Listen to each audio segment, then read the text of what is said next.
Di tengah hiruk-pikuk kampus Universitas Indonesia di Depok, suara hujan deras mengguyur atap gedung Fakultas Hukum.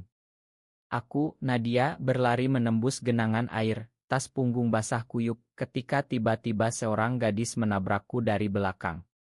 Buku-buku berhamburan ke tanah, dan saat aku memungutnya dengan kesal, mata hitam pekat itu menatapku dengan tatapan yang membuat darahku mendidih.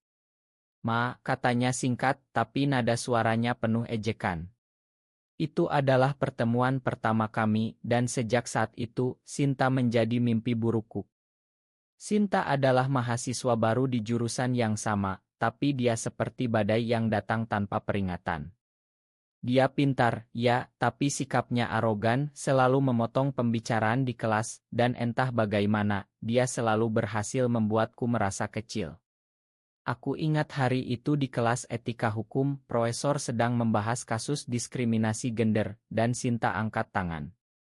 "Bu, di Indonesia ini hukum masih buta terhadap orientasi seksual. Bagaimana kita bisa bicara etika kalau masyarakat sendiri memandang cinta sesama jenis sebagai dosa?" Kata-katanya menusuk, membuat ruangan hening.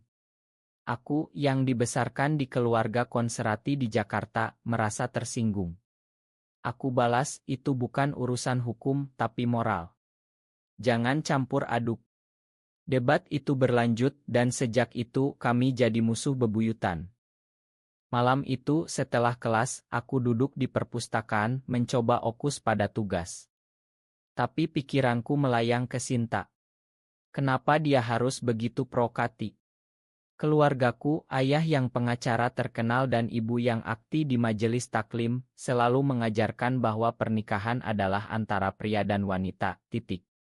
Aku tak pernah mempertanyakan itu. Tapi Sinta, dengan rambut pendeknya yang acak-acakan dan senyum sinisnya, membuatku gelisah. Aku tak sadar, tanganku gemetar saat menulis catatan. "Kenapa kamu benci aku?" Suara itu datang dari belakang. Sinta berdiri di sana, memegang buku yang sama denganku. Aku terkejut, tapi cepat-cepat menjawab, "Bukan benci, tapi kamu selalu bikin ribut." Dia tertawa pelan, duduk di seberangku. "Mungkin karena aku lihat dirimu yang sebenarnya, Nadia. Kamu takut pada apa yang kamu rasakan." Percakapan itu berubah jadi perdebatan panjang. Sinta cerita tentang masa kecilnya di Surabaya, bagaimana dia tumbuh di keluarga yang ketat, tapi dia memilih untuk jujur pada dirinya sendiri. "Aku suka perempuan," katanya belak-belakan. Aku terdiam, jantungku berdegup kencang. Itu pertama kalinya aku mendengar pengakuan seperti itu secara langsung. Aku ingin pergi, tapi kakinya terasa berat. "Itu salah," gumamku. Tapi Sinta hanya tersenyum. "Salah menurut siapa? Masyarakat? Keluarga? Atau hatimu sendiri?" Malam itu aku pulang dengan pikiran kacau. Kenapa kata-katanya terus bergema? Aku tak mau mengakui, tapi ada sesuatu di dalamku yang mulai retak. Keesokan harinya, di kantin kampus, aku melihat Sinta lagi. Dia sedang berbicara dengan sekelompok teman, tertawa lepas. Aku coba menghindari, tapi dia memanggilku. "Nadia, gabung yuk." Aku ragu, tapi akhirnya duduk. Obrolan ringan, tapi tiba-tiba salah satu teman bertanya tentang debat kemarin. Sinta menatapku, matanya penuh tantangan. "Nadia bilang itu salah. Tapi aku yakin dia cuma takut." Aku marah, berdiri dan pergi. Tapi di lorong, Sinta mengejarku. "Kenapa lari?" "Takut aku benar." Kami berdebat lagi, suara kami meninggi. Tiba-tiba dia mendekat, wajah kami begitu dekat. Aku merasa panas di dada, bukan marah, tapi sesuatu yang lain. Aku dorong dia menjauh. "Jangan deket-deket." Tapi saat itu aku sadar, mimpi buruk ini bukan karena Sinta, tapi karena apa yang dia bangkitkan di dalamku. Hari-hari berikutnya aku coba menghindari Sinta. Tapi kampus kecil, kami sering bertemu. Di kelas, di perpustakaan, bahkan di acara seminar. Setiap kali ada tarik-menarik aneh. Aku mulai memperhatikan gerak-geriknya, cara dia menyisir rambut, senyumnya yang jarang tapi hangat. Keluargaku menelepon, ibu tanya tentang pacar. Belum ada, Bu. Tapi pikiranku penuh Sinta. Suatu malam aku bermimpi tentangnya, mimpi yang membuatku terbangun dengan keringat dingin. Aku takut tapi juga penasaran. Akhirnya aku putuskan untuk bicara. Aku cari Sinta di asrama. Kita perlu ngobrol. Dia mengangguk, ajak aku ke kamarnya. Di sana, di tengah tumpukan buku, kami duduk. Aku bingung, aku. Sinta mendengarkan, tak memotong. Mungkin kamu seperti aku, katanya pelan. Aku gelengkan kepala, tapi hatiku bilang lain. Perlahan pertemuan kami jadi lebih sering. Dari debat jadi diskusi, dari musuh jadi teman. Tapi ada batas yang tak terucap. Suatu hari di taman kampus, hujan lagi. Kami berteduh di bawah pohon. Sinta pegang tanganku. Nadia, aku suka kamu. Kata itu seperti petir. Aku tarik tangan, lari pulang. Malam itu aku menangis. Kenapa? Karena aku tahu aku juga merasakan hal yang sama. Tapi masyarakat Indonesia, keluarga, agama, semua bilang itu salah. Aku putuskan untuk menjauh. Tapi Sinta tak menyerah. Dia kirim pesan, jangan takut pada dirimu sendiri. Aku blokir nomornya. Tapi mimpi buruk itu terus datang. Akhir tahun pertama aku fokus pada kuliah. Nilai bagus tapi hati kosong. Sinta pindah jurusan. Tidak, dia masih ada tapi kami tak bicara. Sampai acara pesta akhir semester. Di sana aku lihat dia dengan gadis lain tertawa. Cemburu menyengat. Aku minum terlalu banyak dan tiba-tiba aku di depannya. Kenapa kamu, tanyaku. Sinta tarik aku keluar. Karena aku tahu kamu juga. Di bawah bintang kami berciuman. Itu pertama kalinya. Manis tapi penuh rasa bersalah. Sejak itu hubungan rahasia dimulai. Kami bertemu diam-diam di kai tersembunyi di kamar asrama saat teman tak ada. Tapi setiap kali ada bayang-bayang ketakutan. Kalau keluarga tahu, gumamku. Sinta peluk aku. Kita hadapi bersama. Tapi aku tahu ini akan jadi bencana. Tahun kedua kuliah, hubungan kami semakin dalam. Sinta dan aku seperti dua sisi mata uang, tak bisa dipisah. Tapi di depan umum kami pura-pura musuh. Di kelas, kami debat sengit tentang hak asasi manusia, terutama isu. Di Indonesia, undang-undang tak lindungi kami, kata Sinta. Aku balas, itu karena budaya kita. Tapi di balik itu, malamnya kami bertemu, saling curhat. Aku cerita tentang ayah yang tegas, yang pernah bilang jangan bawa malu keluarga. Sinta cerita tentang ibunya yang sakit, yang bergantung padanya. Aku tak mau kecewakan dia, katanya. Tapi cinta kami tumbuh seperti api yang tak bisa dipadamkan. Suatu hari, teman kampus, Rina, curiga. Kalian kok sering bareng, tanyanya. Aku gelagapan, cuma diskusi tugas. Tapi Rina tak percaya. Dia mulai gosip dan gosip itu menyebar. Di media sosial kampus, ada postingan anonim, ada yang rahasia di antara Nadia dan Sinta. Aku panik. Sinta tenang, biarkan saja. Tapi aku tak bisa. Aku putuskan untuk mundur. Kita stop dulu, kataku. Sinta marah, kamu takut apa? Cinta ini nyata. Kami bertengkar hebat. Aku pergi, tapi hati hancur. Beberapa minggu kemudian, ayahku datang ke kampus. Ada kabar buruk, katanya. Ternyata ada email anonim ke kantornya, bilang anaknya terlibat hubungan sesama jenis. Ayah marah besar. Di rumah, dia interogasi aku. Benar gak?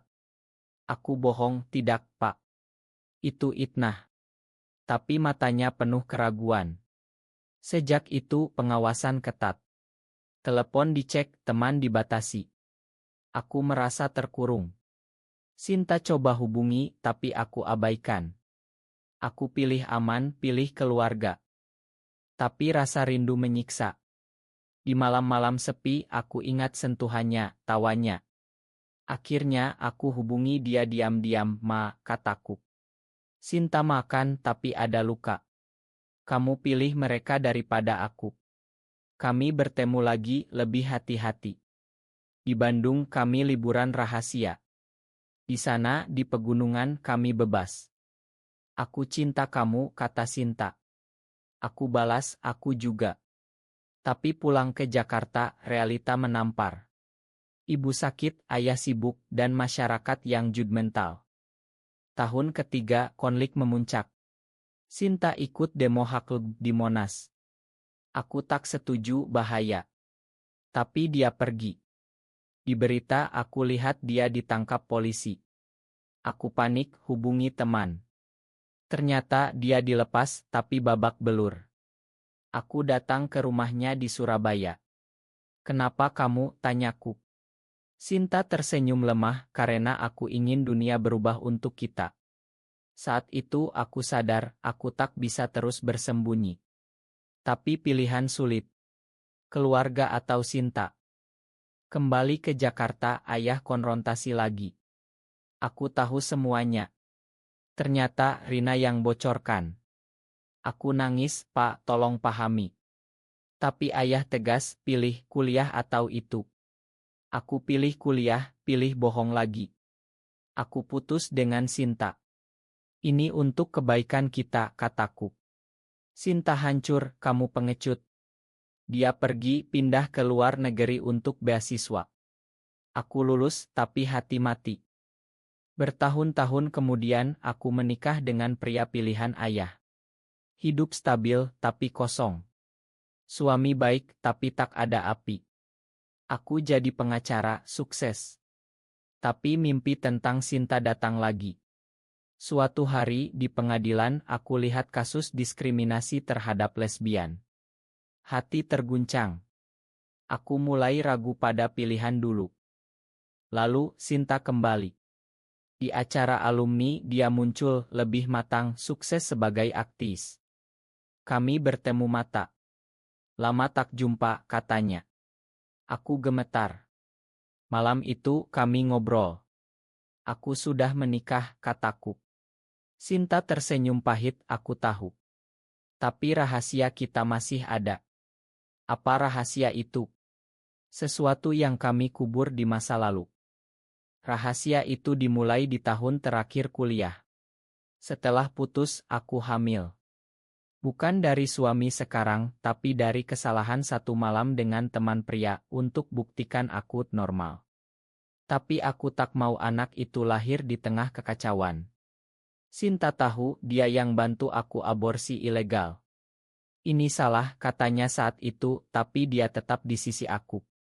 Kami kubur rahasia itu, janji tak pernah bicara lagi. Tapi sekarang, Sinta kembali, dan rahasia itu mengancam. Di kai dekat kampus lama, kami duduk. "Kenapa sekarang?" tanyaku. Sinta cerita dia sakit kanker. "Aku butuh tahu, Nadia. Anak itu. Apakah aku salah bantu kamu?" Aku terkejut. Ternyata dia hidup dengan rasa bersalah bertahun-tahun. Aku juga. "Itu pilihan aku," kataku. Tapi hati aku hancur. Suami tak tahu, keluarga tak tahu. Ini bisa hancurkan semuanya. Konflik dalam diriku memuncak. Aku mulai bertemu Sinta diam-diam lagi. Bukan untuk cinta, tapi untuk sembuhkan luka lama. Kami bicara tentang masa lalu, tentang masyarakat Indonesia yang masih homofobik. "Di sini kita seperti penjahat," kata Sinta. Aku setuju, tapi tak berani berubah. Suami mulai curiga. "Kamu sering keluar malam." Aku bohong, kerja.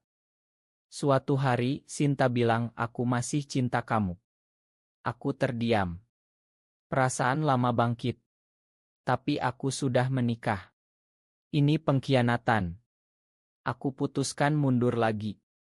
Jangan hubungi aku. Tapi Sinta kirim surat, cerita tentang perjuangannya di luar negeri, bagaimana dia bangun komunitas LB. Kamu bisa bergabung, katanya. Aku tergoda tapi takut. Ayah sakit, stroke. Di rumah sakit, dia bilang makan papa kalau terlalu keras. Aku nangis, cerita sedikit tentang masa lalu. Pak, aku pernah suka perempuan. Ayah terdiam tapi pegang tanganku. Yang penting kamu bahagia. Itu kejutan. Ternyata ayah berubah. Tapi ibu tak tahu. Sinta semakin sakit. Aku datang ke rumahnya. Makan aku, kataku. Kami pelukan tapi tak lebih. Rahasia kita aman, katanya. Tapi tiba-tiba suami tahu. Dia temukan pesan lama. Siapa Sinta, tanyanya. Aku cerita semuanya, kecuali aborsi. Suami marah, kamu bohongi aku. Kami bertengkar, dia pergi. Sendirian aku renungkan. Apakah pilihan dulu benar? Menikah untuk tutupi identitas, kubur rahasia. Sekarang semuanya runtuh. Aku hubungi Sinta lagi. Aku mau jujur. Kami bertemu dan untuk pertama kali aku akui di depan umum. Di grup alumni aku posting tentang dukungan LB. Reaksi campur, ada yang dukung, ada yang kutuk. Keluarga tahu. Ibu nangis, kenapa begini? Aku jelaskan ini aku yang sebenarnya. Ayah dukung, biarkan dia. Tapi masyarakat, tetangga gosip. Kerjaanku terganggu, klien mundur. Ini harga yang harus dibayar. Sinta masuk rumah sakit. Aku temani dia. Terima kasih, katanya lemah. Kami bicara tentang masa depan. Indonesia akan berubah, katanya. Aku harap begitu. Tapi sekarang aku hadapi konsekuensi. Suami minta cerai. Aku tak bisa hidup dengan kebohongan. Aku setuju meski sakit. Anak kami. Tunggu, aku punya anak dari pernikahan ini, seorang putri berusia 5 tahun. Mama kenapa, tanyanya. Aku jelaskan sederhana, mama dan papa pisah, tapi kami sayang kamu. Tapi dalam hati aku takut dia tahu rahasia lama. Sinta keluar rumah sakit tapi lemah. Aku rawat dia di apartemenku. Kami hidup bersama seperti dulu, tapi sekarang sebagai teman. Tapi perasaan lama bangkit. Suatu malam kami berciuman lagi. Ini benar, tanyaku. Sinta jawab, ya kalau kita jujur. Tapi masyarakat tak setuju. Di Jakarta kami dapat ancaman online. Lesbian sialan. Aku takut tapi Sinta kuat. Kita lawan. Aku ikut aktivisme. Gabung komunitas LB di Indonesia.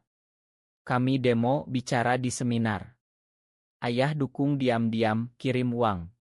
Ibu mulai paham, asal kamu bahagia. Tapi ada pengkhianatan. Rina, teman lama, bocorkan rahasia aborsi ke media. Berita meledak, pengacara terkenal punya masa lalu gelap. Hidupku hancur. Kerja hilang, teman menjauh.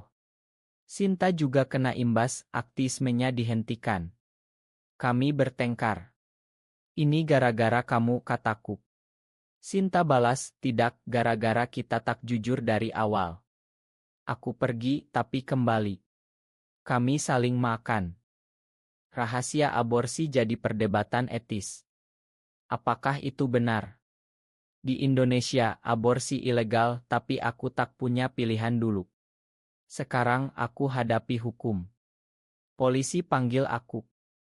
Ayah bantu sebagai pengacara. Kita lawan, katanya. Sidang berlangsung, saksi muncul, termasuk Sinta.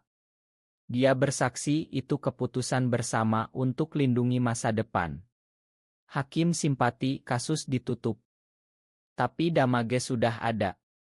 Putriku tahu dari gosip. Mama, apa benar? Aku jelaskan, mama pernah salah, tapi mama belajar. Dia peluk aku. Ini odd or tog. Sinta sembuh, kami putuskan hidup bersama. Tidak menikah resmi, tapi komitmen.